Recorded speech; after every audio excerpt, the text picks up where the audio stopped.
ঘণ্টাখানেকের হট্টমেলা নয়, আমার আপনার রায় নিয়ে খাপ পঞ্চায়েত নয়। সন্ধ্যে 7টা মানে কড়া সত্যি কথা যা হজম করতে সময় লাগে। যুদ্ধ হোক বা দুর্নীতি, অপরাধ বা চিটিংবাজি, ঘুরিয়ে নাক দেখাই না আমি, যখন তখন রং বদলাই। আমি স্বর্ণালী, প্রশ্ন করি সোজাসুজি।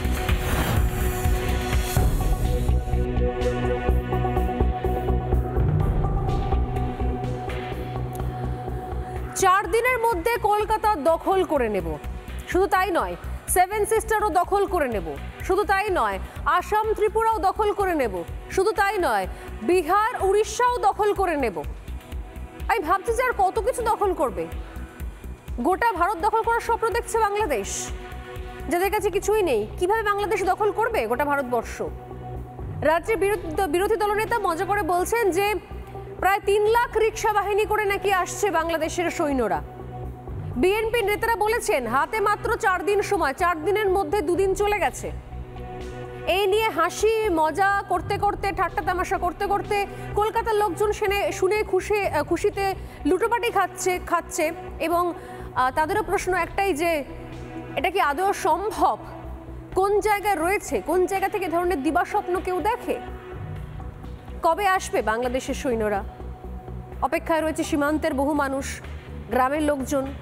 শুভেন্দু অধিকারী বলছেন যে 3 লাখ রিক্সা বাহিনী নাকি রওনা দিয়েছে বাংলাদেশ থেকে, ঢাকা থেকে। রিক্সায় করে তারা নাকি আসছে ভারত দখল করতে, পশ্চিমবঙ্গ দখল করতে, কলকাতা দখল করতে।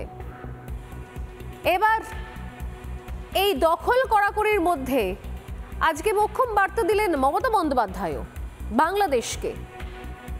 কারণ বিষয় যখন বাইরের দেশ থেকে আসে তখন সত্যি সত্যি বোধহয় নানা ধরনের জবাব চলেই আসে। তার আগে দেখাই যে বক্তব্য নিয়ে এই মুহূর্তে সরগরম বাংলাদেশ এবং জানিয়ে তুলকালাম চলছে, আমাদের তরফ থেকেও পশ্চিমবঙ্গ কলকাতার মানুষজন জানিয়ে প্রতিদিন বলছেন যে আসলে এদের মাথা খারাপ হয়ে গেছে। যে দেশে খাবার নেই, জল নেই, বিদ্যুৎ নেই, কলকারখানা বন্ধ হয়ে যাচ্ছে, বড় বড় 4-5খানা কলকারখানা বন্ধ হয়ে যাচ্ছে, সেই দেশে আজ গিয়ে পৌঁছন ভারতের বিদেশ মন্ত্রকের তরফ থেকে বিক্রম মিস্ত্রি। এবং এই জায়গা থেকে বক্তব্য যে এত কিছুর পরও সত্যি সত্যি কি মোহাম্মদ ইউনুসরা বা ইউনুসপন্থীরা বাংলাদেশে যারা এই ধরনের বিদ্বেষ ছড়াচ্ছেন তারা কি ভারতের থেকে দেখে শিখবেন, নাকি এখনো পর্যন্ত সেই একই কাজ করে যাবেন? আমি দেখাবো মাত্র 2 দিন আগে কিভাবে কলকাতা দখলের ডাক দিয়েছিলেন কিছু বিএনপির বর্ষিয়ান নেতা এবং তার সঙ্গে নাকি কিছু প্রাক্তন বাংলাদেশের সেনাকর্তা। যদিও সেনাকর্তা হলে তারা হয়তো জানতেন যে ভারত সামরিক শক্তিতে এই মুহূর্তে কোন জায়গায় রয়েছে। তারপরে হাস্যকর দাবি করেছেন তারা, হাস্যকর বক্তব্য তুলে ধরেছেন জনসমক্ষে, যা সোশ্যাল মিডিয়ায় ভাইরাল। আরও একবার শোনাবো। ভারত তো দূরের কথা, আমেরিকা আমাদের সাথে টিকবে না ইনশাআল্লাহ। আমরা বলছি 4 দিনের মধ্যে আমরা কলকাতা দখল করে নেব, আমরা দখল করে নেব। সামরিক বাহিনী, ছাত্র জনতা আমরা একত্রে আছি। আমরা আমার 5000 সদস্য, এই 5000 সদস্যের মধ্যে অর্ধেকই নবীন, 2500 আমরা যুদ্ধের মাঠে যেতে পারি। আর এর সাথে যদি 30 লাখ ছাত্র জনতা যোগ হয় তাহলে ভারত তো দূরের কথা, আমেরিকা আমাদের সাথে টিকবে না ইনশাআল্লাহ। শুধুমাত্র এটুকু বক্তব্য নয়, রুহুল রিজভী তিনি আরো এক কদম এগিয়ে গিয়েছেন, কয়েক কদম এগিয়ে আরো বড় বক্তব্য দিয়েছেন। দিবা স্বপ্ন নাকি ইচ্ছাকৃতভাবে বলা, আসলে বাংলাদেশে প্রত্যেক মুহূর্তে হিন্দুদের উপর নির্যাতন চলছে। এখনো পর্যন্ত আজকেও একাধিক জায়গা থেকে খবর এসছে, যে ছবি আমরা দেখলাম কয়েকদিন আগে সুনামগঞ্জে, কিভাবে মিথ্যে অপবাদ দিয়ে বাড়ি ঘর মন্দির ভাঙচুর করে শেষ করে দেওয়া হয়, তছনছ করে দেওয়া হয়। আজকে এই ঘটনাগুলো যখন সামনে আসছে তখন সেগুলোকে ধামাচাপা দেওয়ার জন্য কি নিত্য নতুন এই ধরনের মন গড়া একটা করে কল্পকাহিনী তৈরি করছে, যাতে মানুষ এই নিয়ে ব্যস্ত থাকে আর তার মাঝখানে হিন্দুদের পুরোপুরি শূন্য করে দেওয়া যায় বাংলাদেশের বুক থেকে হিন্দু শব্দটাই মুছে ফেলা যায় চিরতরে। এই গভীর চক্রান্ত চলছে কি, শুনুন বিএনপি নেতা রুহুল রিজভী কি বলছেন। রিপাবলিক বাংলা বলেছে যে চট্টগ্রাম ভারতের অংশ হিসাবে দাবি করা, আরো কত মিথ্যা অপপ্রচার দিয়েছে। আমরা বলেছি একটি স্বাধীন সার্বভৌম দেশে আপনারা দাবি করলে আমিও এর আগে বলেছি, আমরাও আমাদের নবাবের এলাকা ওই বাংলা, উড়িষ্যা এবং বিহার আমরা দাবি করব। এটা তো আমাদের ন্যায্য পাওনা। যখন এই ধরনের ফাঁপা আওয়াজ চলছে, হুমকি চলছে, সেই সময় পশ্চিমবঙ্গের মুখ্যমন্ত্রী মমতা বন্দ্যোপাধ্যায় এর আগে একাধিকবার বিভিন্ন বিষয় নিয়ে যখন প্রসঙ্গ ওঠে, কথা ওঠে, তিনি এর আগে একবার শান্তি বাহিনীর কথাও বলেছিলেন তিনি কেন্দ্রকে বলবেন যাতে শান্তি বাহিনী পাঠানো যায় কিনা সেটা দেখতে। কিন্তু আজকে যখন বিষয় চলে এসছে কলকাতার, এবং শুধু কলকাতা নয়, বাংলা, বিহার, ওড়িশাও নাকি দখল করে নেবে বাংলাদেশ, এই ধরনের হাস্যকৌতুক চলছে, তার মধ্যেই কি বার্তা দিলেন মমতা বন্দ্যোপাধ্যায়, চলুন শোনা যাক। আর যারা কেউ বলছে বিহার দখল করব, উড়িষ্যা দখল করব, আমি বলি ভাই ভালো থাকবেন, সুস্থ থাকবেন, সুন্দর থাকবেন, কিন্তু এত বড় হিম্মত আপনাদের কেন? কারণ নেই যে বাংলা, বিহার, উড়িষ্যা সব নিয়ে নেবেন আর আমরা বসে বসে ললিপপ খাবো। এটা ভাববার কোনো কারণ নেই।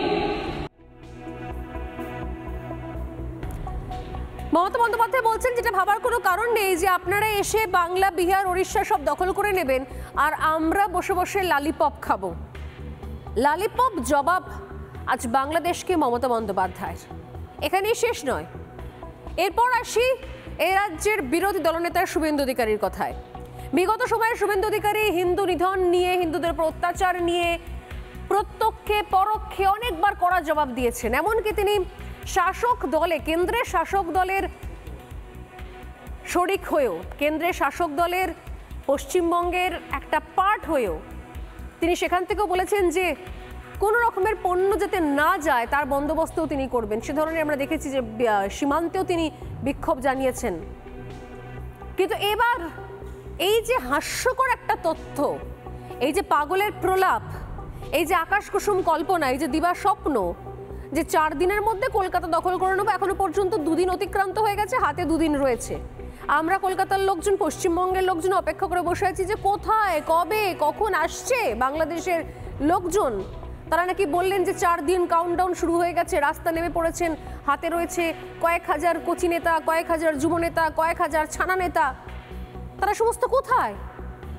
এই যে 70 বয়স্ক প্রবীণ থুরথুরে বয়স্ক লোকজনেরা হাঁটতে হাঁটতে, চড়তে চড়তে, নড়তে নড়তে তো ফোকলা দাঁতে বললেন যে আমরা দখল করে নেব ভারত, আমরা দখল করে নেব কলকাতা, তারপরে বিহার, তারপরে উড়িষ্যা, তারপরে আসাম, তারপর ত্রিপুরা।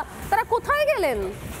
আমরা তো বসে আছি দূরবীন নিয়ে, দেখতে পাচ্ছি না দূর দূর পর্যন্ত, কোথায় তারা? কিন্তু দেখতে পেলেন তাদেরকে বিরোধী দলনেতা শুভেন্দু অধিকারী। তিনি দেখতেও পেয়েছেন, তার দূরবীনে বাংলাদেশ থেকে আসা সৈন্যরা ধরাও পড়েছেন এবং তাদের সম্পর্কে ডিটেইল তথ্য পাওয়া গেছে। কি বলছেন শুভেন্দু অধিকারী? 4 দিনের মধ্যে 2 দিন চলে গেছে, হাতে রয়েছে 2 দিন। কবে দখল করবে কলকাতা বাংলাদেশ এসে? দেখুন কি বলছেন শুভেন্দু অধিকারী। আমার কাছে খবর আছে ঢাকা থেকে 3 লক্ষ হাতে টানা রিক্সা রওনা দিয়েছে কলকাতা দখল করার জন্য। আরে ওদের আছেটা কি ভাই? আছে কি? রাফেল রাখা আছে, হাসি মারায়, শুধু আওয়াজ দিলে না ওখান থেকে।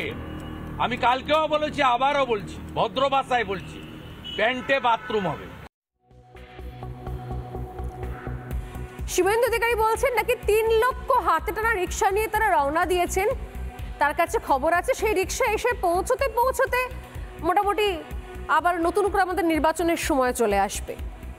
কিন্তু প্রশ্ন হচ্ছে এই সেই রিক্সা নিয়ে সীমান্তে পৌঁছেই বা এই রুহুল রুজভি তিনি যে এত বড় বড় কথা বলছেন, পৌঁছেই বা করবেনটা কি? দেশে অন্ন নেই, খাদ্য নেই, বস্ত্র নেই, কি করবেন? আজকে ভারত গিয়েও সেখানে কড়া বার্তা দিয়েছে, সেই বার্তা বিষয়ে আসছি পরে।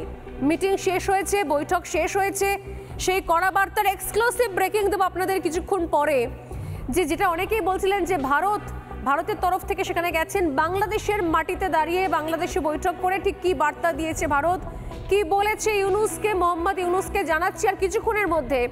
তবে তার আগে বলি যে সীমান্ত পর্যন্ত হাতে টানা রিক্সা নিয়ে চলে এলেই বা করবেটা কি? সোশ্যাল মিডিয়ায় ভাইরাল হয়ে গেছে। কেউ বলছেন যে লরি করে নাকি বড় বড় গাছের গুড়ি আসছে, ওটাই নাকি মিসাইল। কেউ বলছে নাকি বেতের মাদুর দিয়ে হেলিকপ্টার বানানো হয়েছে, ওটাই নাকি যুদ্ধ জয় হবে। করবে হবেটা কি বাংলাদেশ, এটা বোঝা যাচ্ছে না। ভুখা পেট নিয়ে দাঁড়িয়ে কি শেষ পর্যন্ত আলু আর ডিম ভিক্ষা করবে? এ কিরকম প্ল্যান বিএনপি নেতাদের, ইউনূসপন্থীদের? বাংলাদেশের সাধারণ মানুষকে দ্রব্যমূল্যের আগুনে ঠেলে দিয়েছেন তারা। তারা বাজারে যেতে পারছে না, সাধারণ মানুষ জিনিসপত্র কিনতে পারছে না। আজকে আমরা খবর পেলাম সয়াবিন তেলের দাম পর্যন্ত বাড়িয়ে দিয়েছে, কোথাও 10 টাকা, কোথাও 15 টাকা করে। সমস্ত জিনিসপত্র রাতারাতি দাম বেড়ে যাচ্ছে, রাতারাতি। এক দাম দেখে বাংলাদেশের লোকজন ঘুমোতে যাচ্ছেন, ঘুম থেকে ওঠে পরের দিন দেখছেন দাম ডাবল হয়ে গেছে। ভয়ঙ্কর অবস্থা। এর মধ্যে ডিম থেকে শুরু করে, আলু থেকে শুরু করে সেগুলো আকাশ ছোঁয়া দাম হয়ে গেছে। সেই জায়গায় দাঁড়িয়ে এই ধরনের হাস্য কৌতুক, সেটা কি আসলে কোনো বড়সড় চক্রান্ত, নাকি নিজের দেশ সম্পর্কে চূড়ান্ত অজ্ঞতা, নাকি আসলে বাংলাদেশের সাধারণ মানুষকে উস্কে উস্কে তাদেরই পয়সায় অন্যান্য প্রাইভেট অর্গানাইজেশনের, বিদেশি সংস্থার ঋণ শোধ করা? কোনটা? প্রাইভেট কোম্পানির ঋণ শোধ করা।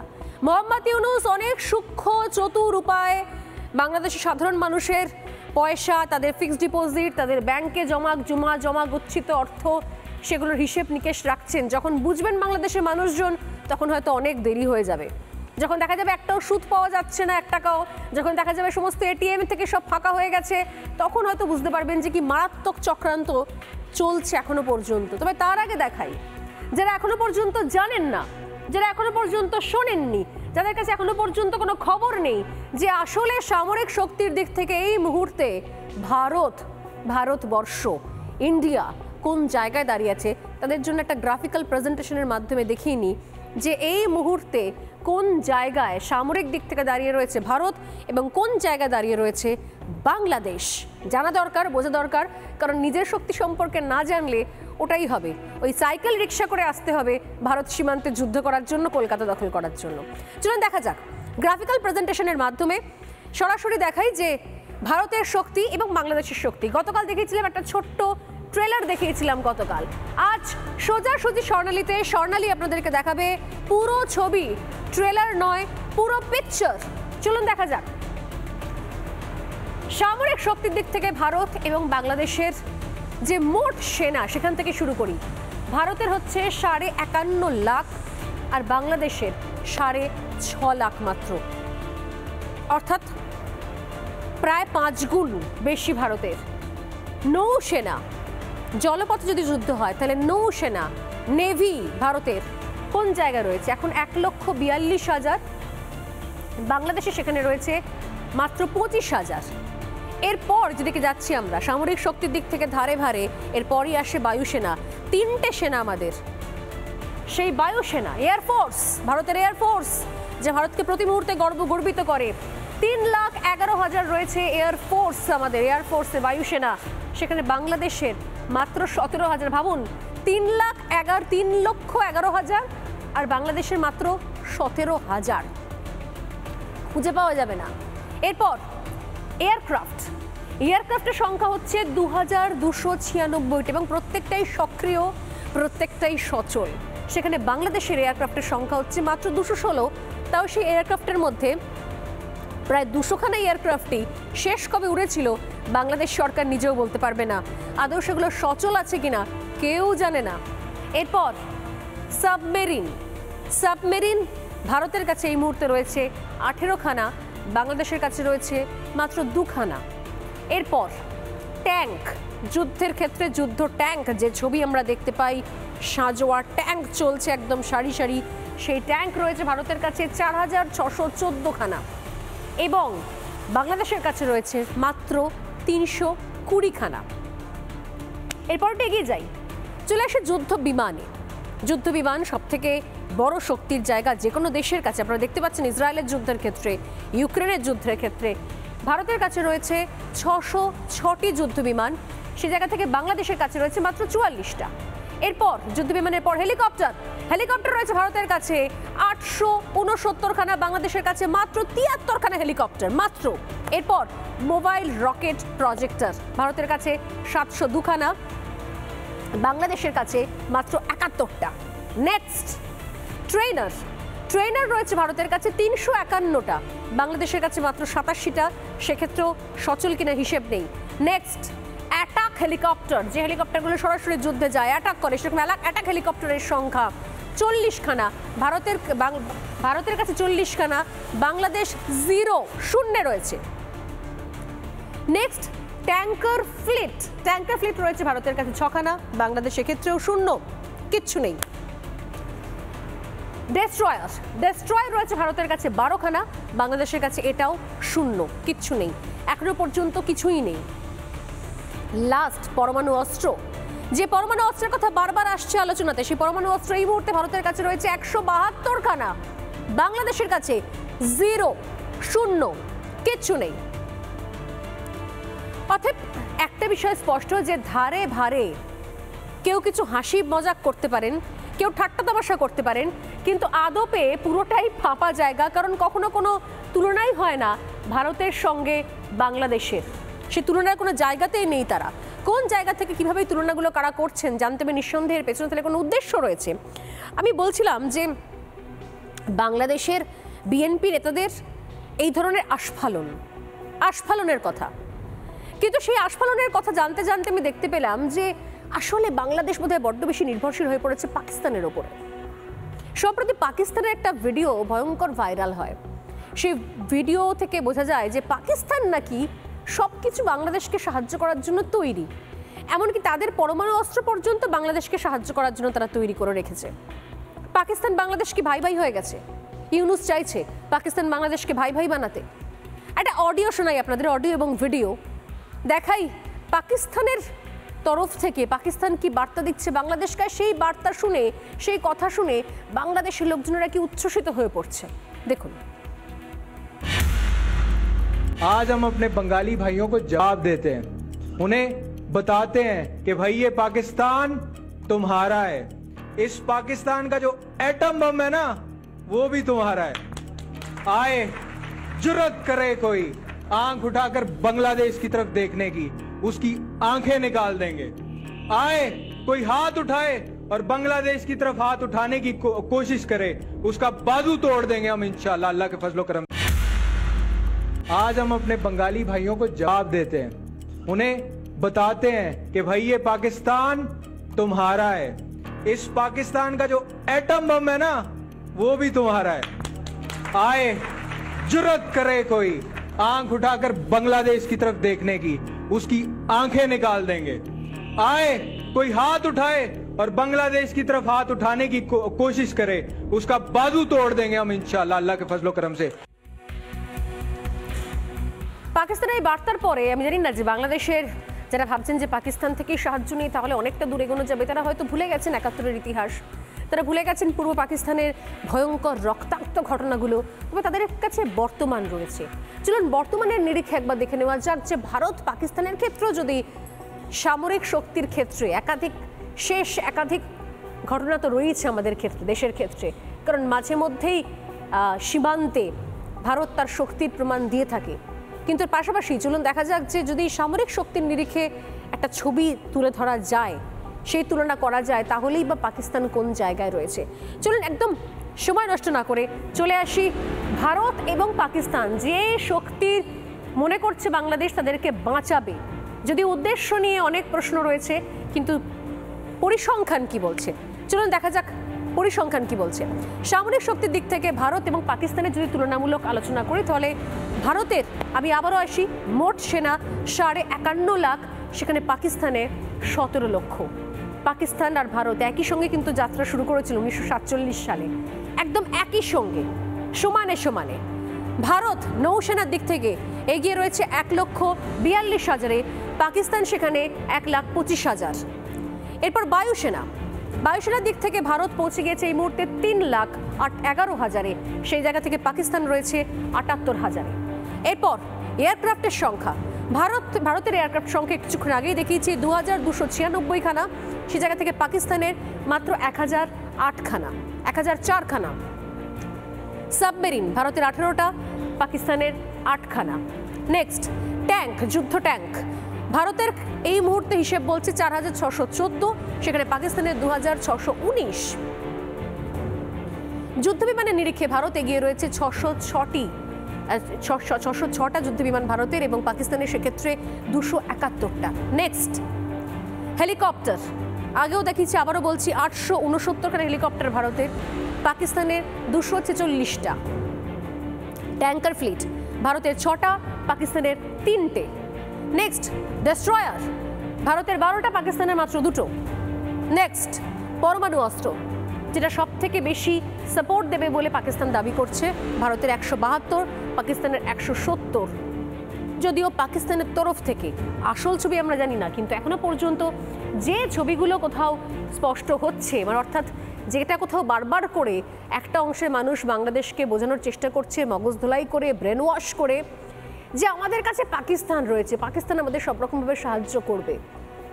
এই পরিসংখ্যানের পাশে আমি এক্ষুনি আরও একটা পরিসংখ্যান দেখাতে পারতাম, যেটা হচ্ছে জিডিপি, আর্থিক বৃদ্ধির হার।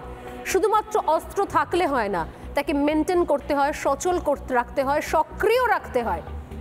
সেই জায়গা কখন পৌঁছবে পাকিস্তান, যেখানে পাকিস্তান দেশটা খেতে পাচ্ছে না, আটা কিনতে পাচ্ছে না, লাইনে দাঁড়িয়ে রয়েছে, ব্যাংকে টাকা নেই, তারা নাকি সাপোর্ট করবে বাংলাদেশকে। আরও এরকম অনেক পরিসংখ্যান রয়েছে, কিন্তু একটা বিষয় স্পষ্ট, মোহাম্মদ ইউনূসের উদ্দেশ্য আর যাই হোক বাংলাদেশের বাঙালিদের হিতের জন্য নয়। না হলে এই অবস্থার মধ্যে দাঁড়িয়ে এই ধরনের যুদ্ধ জিগির কেউ তুলতো না। এই অবস্থা দাঁড়িয়ে আগে লোকে দেশের অর্থনীতিকে সোজা করার চেষ্টা করত, তা না করে শুধুমাত্র অশান্তির বাতাবরণ, হিংসার বাতাবরণ, সংখ্যালঘু নিধনের বাতাবরণ এবং তার মধ্যে দেশবাসীর মাথায় ঢুকিয়ে দেওয়া যে একমাত্র যুদ্ধই নাকি রাস্তা, এর পেছনে নিঃসন্দেহে রয়েছে কোনো বড় ষড়যন্ত্র। ইউনূসকে না হটালে বাংলাদেশ কি বাঁচবে? বোধহয় বাঁচবে না। তাই বাংলাদেশের এই মুহূর্তে স্লোগান একটাই হওয়া উচিত, ইউনূস হটাও, বাংলাদেশ বাঁচাও। ও প্রিয় মুসলিম উম্মার যুবকেরা, সময় এসেছে ভারতের বিরুদ্ধে সবাইকে অস্ত্র ধরা।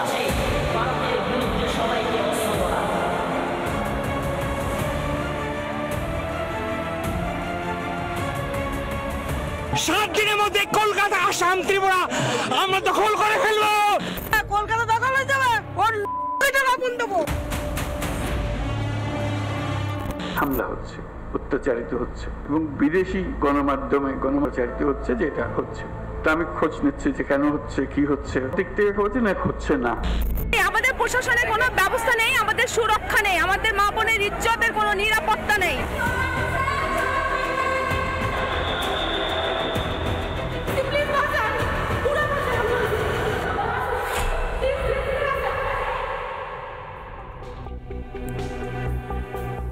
আমরা বলি ছেঁড়া কাঁথায় শুয়ে লাখ টাকার স্বপ্ন দেখা, আর অনেকে গ্রাম বাংলার দিকে বলেন যে ঘরে নেই নুন, ছেলে হবে মিঠুন।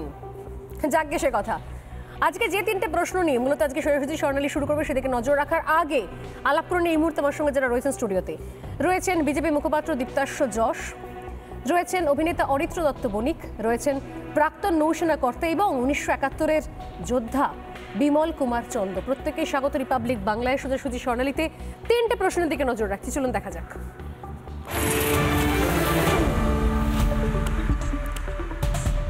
কিছুক্ষণ আগে বৈঠক শেষ হয়েছে, বাংলাদেশে পৌঁছেছেন বিদেশ সচিব, পাশে ভারত। এবার কি কিছু শিখবে বাংলাদেশ?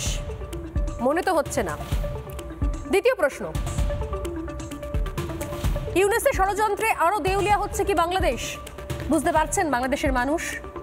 তৃতীয় প্রশ্ন, যুদ্ধের আস্ফালন ক্রমাগত, এই ক্রমাগত যুদ্ধের আস্ফালনে, ফাঁপা আস্ফালনে বিপদ কি বাড়ছে বাংলাদেশের, যা বাংলাদেশের সাধারণ মানুষ বুঝতে পারছেন না? কতখানি বিপদ বাড়ছে জানবো, উত্তর খুঁজবো। আমি শুরুতেই আসছি, বিমল কুমার নন্দ আমাদের সঙ্গে রয়েছেন, প্রাক্তন নৌসেনা কর্তা এবং সব থেকে বড় কথা 1971-এর যে আমরা বলি অপারেশন গাজী, পিএনএস গাজীর যে অপারেশন, তার সেই সময় তিনি সেই যুদ্ধ জাহাজে ছিলেন। স্যার, আপনার কি মনে হয় এই যে ক্রমাগত যুদ্ধের আস্ফালন, 4 দিনে নাকি কলকাতা দখল করে নেবে বাংলাদেশের লোকজন চলে এসে, তারপর আসাম, তারপর ত্রিপুরা, তারপরে বিহার, তারপরে উড়িষ্যা, আজকে শুভেন্দু অধিকারী বলছেন যে এখনো পর্যন্ত 2 দিন কেটে গেছে, দেখতে তো পাচ্ছি না, মনে হয় রিক্সা করে আসছে, হাতে টানা রিক্সা করে একটু সময় লাগছে। তাই মমতা বন্দ্যোপাধ্যায় বলছেন যে তারা আসবে, বাংলা, বিহার, উড়িষ্যা দখল করে নেবে, আমরা কি লালিপপ খাবো বসে বসে? মানে এই ধরনের, এটা কি নিছক এই ধরনের দেশ যখন জ্বলছে দেশে যখন হিন্দুরা মরছে তখন এই ধরনের ঠাট্টা তামাশার মানেটা কি? মানে এটা কি অজ্ঞতা? অনেকে আবার সেখানকার প্রাক্তন সেনাবাহিনীর কর্তা রয়েছেন, বিএনপি কিছু বয়স্ক নেতা রয়েছেন 70 তারাও এই ধরনের মজা করছেন, কি বলবেন আপনি? দেখুন, আমি এখানে একটা কথা বলতে চাই, সেটা হলো ছোটরা অনেক সময় ভুল করে। এরা আমাদের কাছে অনেক ছোট। 1971 সালে যখন আমি এই বাংলাদেশকে স্বাধীন করবার জন্য আমার নিজের জীবনকে পণ করেছিলাম, সুতরাং আমরা অনেক বড়, ওরা সবে শুরু হয়েছে ওদের জীবন। 1971 সালে তাদের শুরু জীবন। তো সেই হিসাবে ছোটরা অনেক সময় অনেক ভুল করে। আমরা বড়, আমাদেরকে খেয়াল রাখতে হবে ছোটদের বোঝানো। কারণ কি, ছোটরা অনেক সময় ভুলে যায় যে বড়র কতখানি ক্ষতি মানে অধিকার আছে এবং তার কতখানি শক্তি আছে। আমাদের ভারতবর্ষ প্রচণ্ড শান্তিপ্রিয় দেশ। এই দেশ প্রচণ্ড শান্তিপ্রিয়। আমরা কখনো আজ পর্যন্ত পৃথিবীর কোনো দেশ বলতে পারবে না যে আমরা আমাদের এই ভারতবর্ষ থেকে কোনো দেশকে আক্রমণ করার চেষ্টা করেছি। হ্যাঁ, আমরা যেমন শান্তিপ্রিয়, ঠিক তেমনি আমাদের যখন কেউ একটু খোঁচা দেওয়ার চেষ্টা করে আমরা কিন্তু বাঘের বাচ্চা। সুতরাং এটা খেয়াল রাখতে হবে।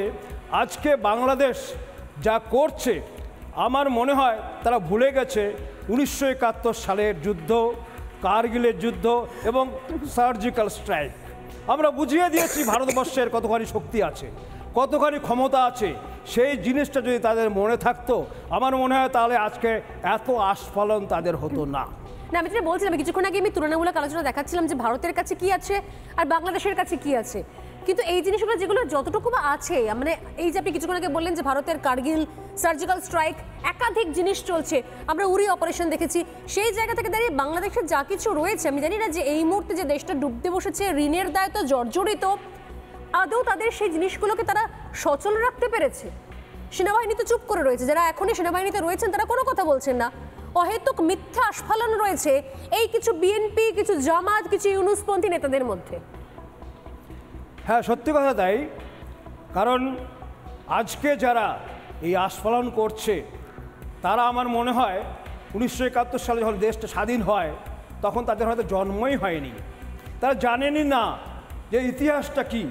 ইতিহাস ভুলে গেলে পৃথিবীতে কোনো দিন কোনো মানুষ বাঁচতে পারে না। ইতিহাস সবচেয়ে আগে।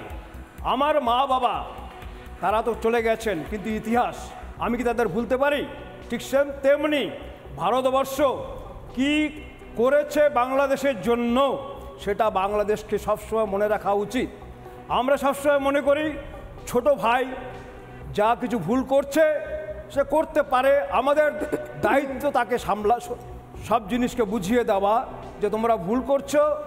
আমরা কিন্তু একটা জিনিস বলবো বাংলাদেশকে, যে আস্ফালন আজকে দেখানো হচ্ছে, যে সামরিক যারা ডিফেন্সের প্রাক্তন সৈন্য যারা, তাদের কথাগুলো আমি আজকে শুনলাম। আমিও একজন প্রাক্তন সৈনিক। আমি মনে করি যে আস্ফালন ওনারা দেখিয়েছেন, আমার মনে হয় অজ্ঞতার দরুন।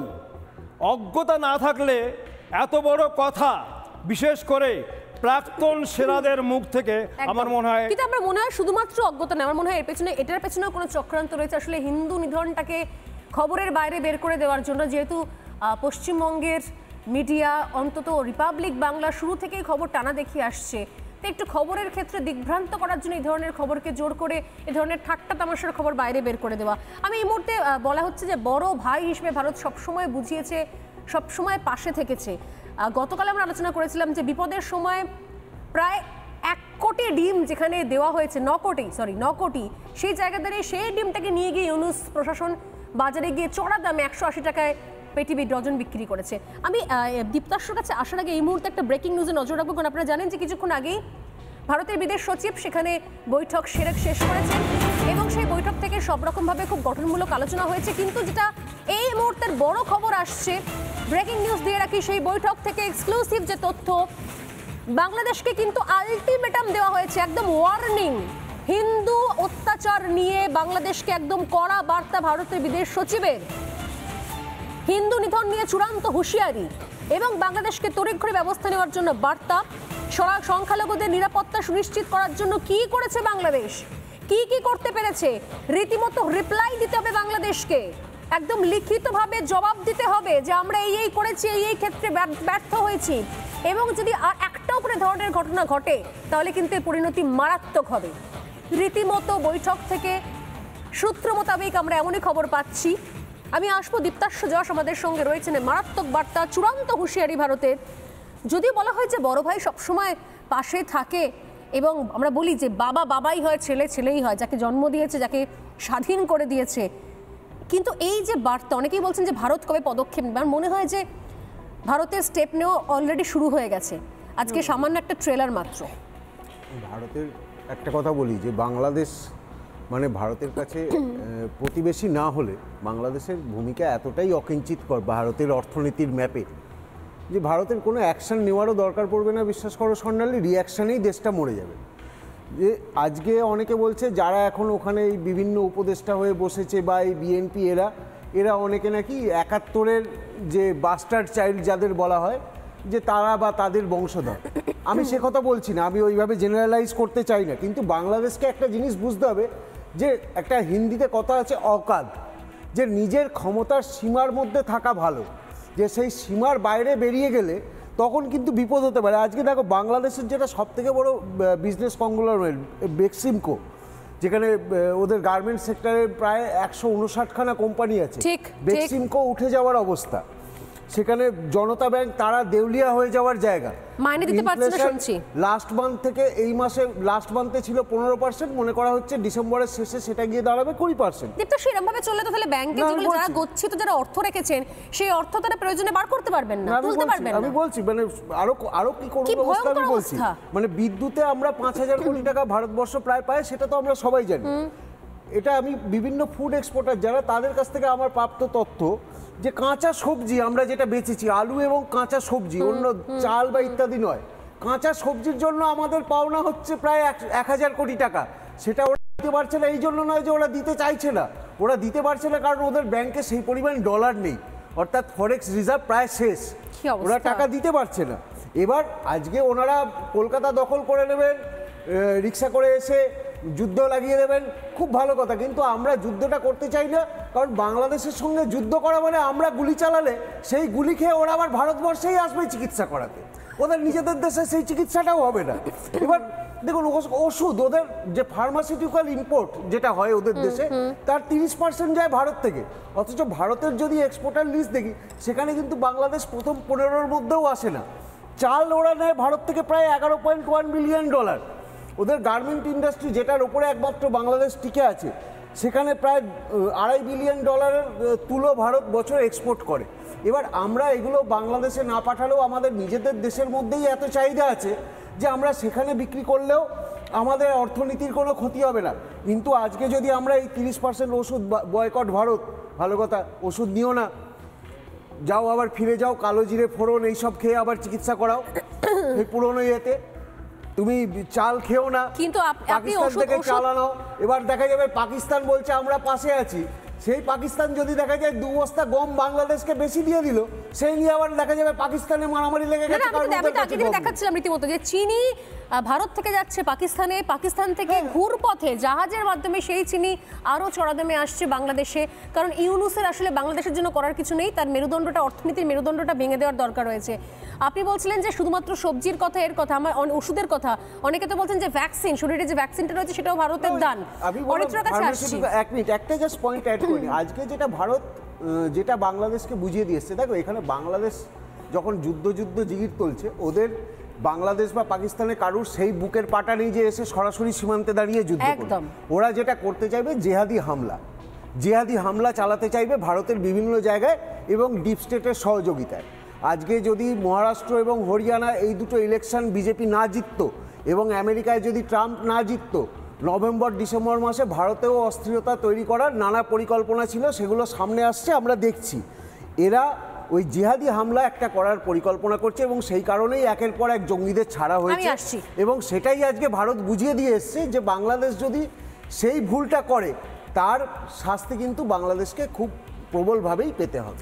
লাস্ট কয়েকদিনে ক্ষমতা আসার পর থেকে ইউনূস যেভাবে কোথাও জঙ্গিদেরকে মুক্ত করে দিচ্ছে, জেল, একের পর এক জেল থেকে জঙ্গিদেরকে, নাম করা জঙ্গিদের মুক্ত করা হচ্ছে, এরপরেই হঠাৎ করে সীমান্তে যুদ্ধে আস্ফালন এবং তারপরে ভাঁড়েমা ভবানী অবস্থা। আজকে এই কড়া বার্তা পাওয়ার পর কি মনে হচ্ছে শোধরাবে ইউনূস? দেখুন, খুব স্পষ্টভাবে বাংলাদেশের নাগরিকদের এটা বুঝতে হবে যে মোহাম্মদ ইউনূস যে স্ট্র্যাটেজিটা নিয়ে পলিটিক্যালি অপারেট করছেন, সেটা তিনি বলছেন বটে আমি বাংলাদেশের স্বার্থে কাজ করছি, বাংলাদেশের হিতার্থে কাজ করছি, তা হচ্ছে না।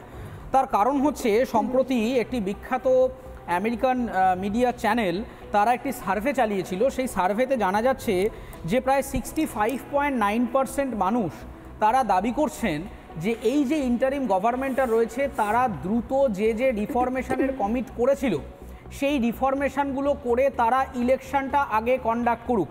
আপনি স্ট্র্যাটেজিক্যালি দেখবেন ইন্টারিম গভর্নমেন্টটা যখন প্রথম আসে শেখ হাসিনাকে আউটস্টেট করে দেওয়ার পরে তাদের প্রথম বক্তব্যটাই ছিল এখানে যে ইনস্টিটিউশনাল ফ্র্যাকচার্সগুলো হয়েছে সেগুলোকে তারা একেবারে মুছে দিয়ে একটা ডেমোক্রেটিক সিস্টেম নাকি তারা তৈরি করবে এবং 6খানা রিফরমেশন কমিটি তৈরি করবার কথা বলা হয়েছে, যার মধ্যে কনস্টিটিউশনাল রিফর্ম থেকে অ্যাডমিনিস্ট্রেটিভ, ইলেকটোরাল রিফর্ম, জুডিশিয়ারি সব রয়েছে।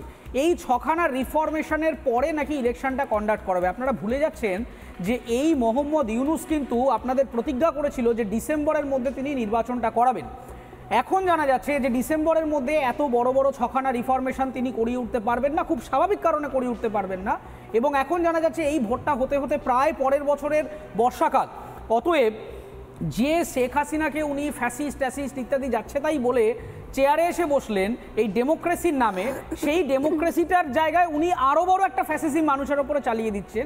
ওনার এখন মূল এজেন্ডা হচ্ছে, উনি জানেন যে ওনার কোনো পলিটিক্যাল ক্রেডিবিলিটি নেই, উনি মানুষকে উস্কানি দিয়ে, ধর্মীয় সুশ্রুতি দিয়ে, দাঙ্গা লাগিয়ে উনি চেয়ারে বসে থাকেন। দ্বিতীয় যে অ্যালার্মিং জায়গাটা, এই যে কলকাতা দখল করার হুমকি দিচ্ছে, এই দিচ্ছে, দেখুন এটা প্রাথমিকভাবে দেখতে গেলে এটাকে এতটা গুরুত্ব দেওয়ার কোনো দরকার নেই। কিন্তু আবার অন্য একটা দিকও আছে, আমাদের রাজ্যের কিছু পলিটিক্যাল পার্টিজ এখানে যারা শাসনে থাকেন তারা যে পরিমাণে রোহিঙ্গা এখানে ঢুকিয়ে রেখেছেন, এর ব্যাকএন্ডে কি হতে পারে সেটা কিন্তু আমরা জানি না। থার্ড, বাংলাদেশের যে ইকোনমির সেক্টরটা আমাদের মাথায় রাখতে হবে। দেখুন, বাংলাদেশের সবথেকে বড় সমস্যা হচ্ছে অর্থনৈতিক বৈষম্য। আপনি যদি ওখানে সার্ভে করেন দেখবেন বাংলাদেশের অধিকাংশ ধনী মানুষ তারা কেউ বাংলাদেশে থাকেন না, তারা বিভিন্ন জায়গায় ছড়িয়ে ছিটিয়ে রয়েছেন। তাদের অ্যাকাউন্টটাও এখানে থাকতে পারে কিন্তু তাদের ব্যবসা বলুন, চাকরি বলুন, অন্যান্য জিনিসগুলো সমস্ত দেশের বাইরে থেকে, কেউ আমেরিকায়, কেউ বসে আছে, কেউ মালয়েশিয়ায় বসে আছে, বিভিন্ন জায়গা থেকে অপারেট করছে। বাংলাদেশে যে মানুষগুলি এই মুহূর্তে বসে রয়েছেন তাদের হাতে ক্রয় ক্ষমতা নেই এবং সেই মানুষগুলোর কাছে ক্রয় ক্ষমতা পৌঁছে দেওয়ার জন্যে মোহাম্মদ ইউনূস কোনো চেষ্টা করছেন না। এবং এই জায়গাটায়, কারণ একটা অর্থনৈতিক অভাব থেকে মানুষের মধ্যে অশিক্ষা আসবে, অশিক্ষা থেকে মানুষের মধ্যে হিংসা আসবে এবং এই হিংসাটা আসবে হচ্ছে কেবলমাত্র আমার বেঁচে থাকার তাগিদের হিংসা। এবং আজকে এই যে আমি জাস্ট তিনটে, আপনি খুব গুরুত্বপূর্ণ কথা যেগুলো বললেন, আমি জাস্ট তিনটে র্যাঙ্কিং এর কথা বলছি, তাহলেই বুঝবেন যে এই ভারতকে আক্রমণ করব, ভারত দখল করে নেব, এই যে একটা অদ্ভুত মানে পলাশি ভাইব দিচ্ছে আমাদের, এসব কিছুই হবে না। তার কারণ আপনি যদি ডিফেন্স বাজেটের হিসেবে আসেন যে ভারতবর্ষের মোট অর্থনীতির কত শতাংশ ডিফেন্সে যায়, পৃথিবীর 145টা দেশের মধ্যে ভারতবর্ষের র্যাঙ্কিং সেখানে 4th র্যাঙ্কিং। আমরা আমাদের টোটাল রোজগারের কতটা ডিফেন্সে খরচ করি, বাংলাদেশের র্যাঙ্কিং সেখানে 43। ভারতবর্ষের ফরেন রিজার্ভ, ভারতবর্ষের র্যাঙ্কিং আমরা 5th র্যাঙ্কিংয়ে আছি, আমাদের বিদেশি মুদ্রা সঞ্চয়, বাংলাদেশের র্যাঙ্কিং সেখানে 45। পারচেস পাওয়ার বা ক্রয় ক্ষমতা, ভারতবর্ষের র্যাঙ্কিং যেখানে 3rd, বাংলাদেশ সেখানে 27। তার মানেটা হচ্ছে এর পরে যেটা আসতে চলেছে, যেটা বাংলাদেশিরা বুঝতে পারছে না, যেটা বলে কনক্লুড করব, বাংলাদেশের সরকার হিসেবে এই মুহূর্তে ইন্টারিম গভর্নমেন্টের লোন চোকানোর ক্রেডিবিলিটি নষ্ট হচ্ছে এবং যতই তারা পশ্চিমের কথা লাফালাফি করুক, ইন্টারন্যাশনাল মনিটারি ফান্ড কিংবা কোনো বিদেশি প্রাইভেট ক্রেডিটার বাংলাদেশকে কিন্তু লোন দিয়ে সহযোগিতা করবে না এবং এটা একটা মন্বন্তরের আকার নিতে পারে। একটা মন্বন্তরের দিকেই যাচ্ছে। একদম অনেকক্ষণ হাত তুলছেন দীপ্তা, শুধু একদম খুব সংক্ষেপে, সময় একদম শেষ। এই যে একটা কথা, ইউনিসকে কিন্তু বলা হতো বাঁচানো বাংলাদেশ, বাংলাদেশের কসাই। উনি ওই যে ওনার সুদের কারবার চালাতেন, সেখানে যদি কেউ লোন শোধ করতে না পারতেন উনি নাকি হাঁস, মুরগি, গরু, ছাগল এইসব তাদের বাড়ি থেকে তুলে নিয়ে চলে যেতেন। এবার একটা কথা বলি, ওখানে যারা ওখানে বাংলাদেশে লাফালাফি করছে, ইসকনকে ধরে জবাই করতে বলছে, তারা চাইছে শরিয়া শাসন। এবার শরিয়াতে তো সুদ হারাম, তাহলে যে সুদের ব্যবসা করে তার নামের সঙ্গে কি কোনো দীর্ঘইকার যোগ করব, এটা আমার বাংলাদেশিদের কাছে জানার ইচ্ছা রইল। সময় একদম শেষ। আমার মনে হয় একটা বিষয় স্পষ্ট হচ্ছে যে এই যে অনেকেই বলছেন যারা বিদেশ থেকে বাংলাদেশি পরিবারের জন্য রেমিটেন্স পাঠান, আরও অনেক কিছু, আমার মনে তাদেরও ভাবনা চিন্তার সময় এসছে। কারণ ইউনুসের টার্গেট কিন্তু বাংলাদেশের ব্যাংক এবং বাংলাদেশের অর্থনীতি। যারা জানেন তার সম্পর্কে, যারা জানেন তার এর আগেও পাস্ট রেকর্ড সম্পর্কে, তারা জানেন এবারও সর্বাগ্রে তিনি কি টার্গেট করছে। এবং সেই জায়গা থেকে কিন্তু দেশটা সত্যি সত্যি অর্থনীতির মেরুদণ্ডটা ভেঙে যাবে। বাংলাদেশ শেষ হওয়ার আগে, বাংলাদেশ ভাগ হওয়ার আগে, মন্বন্তর আসার আগে সবথেকে বড় ক্ষতি যেটা হচ্ছে তার অর্থনীতির জায়গাটাই ভেঙে যাওয়া। অতএব ভাবার সময় এসছে ইউনুস হটানোর ডাক কবে উঠবে বাংলাদেশ থেকে। বিভিন্ন জায়গা থেকে বিক্ষিপ্ত হয়ে উঠতে শুরু করেছে, কিন্তু সামগ্রিকভাবে বাংলাদেশের মানুষ কবে বুঝবে? অনেক দেরি হয়ে যাবে না তো? আগামীকাল আরও একটা বড় পর্দাফাঁস দেখাবো ইউনুসের আরও মারাত্মক চক্রান্ত, কিভাবে বাংলাদেশের টাকা, গচ্ছিত টাকা অন্য কাজে, ব্যক্তি স্বার্থে, অন্য জায়গায়, অন্য কাজে ব্যবহার করা হচ্ছে, সেই ছবিও দেখাবো, পর্দাফাঁস করব। আজ এই পর্যন্ত, একটা ছোট্ট বিরতি নিয়ে ফিরে আসছি, সঙ্গে থাকুন। নানা ধরনের কন্টেন্ট দেখার জন্য লাইক করুন, শেয়ার করুন আমাদের ফেসবুক পেজ, সাবস্ক্রাইব করুন আমাদের ইউটিউব চ্যানেল। পাশাপাশি অন্যান্য ব্রেকিং নিউজের জন্য অবশ্যই চোখ রাখুন রিপাবলিক বাংলায়।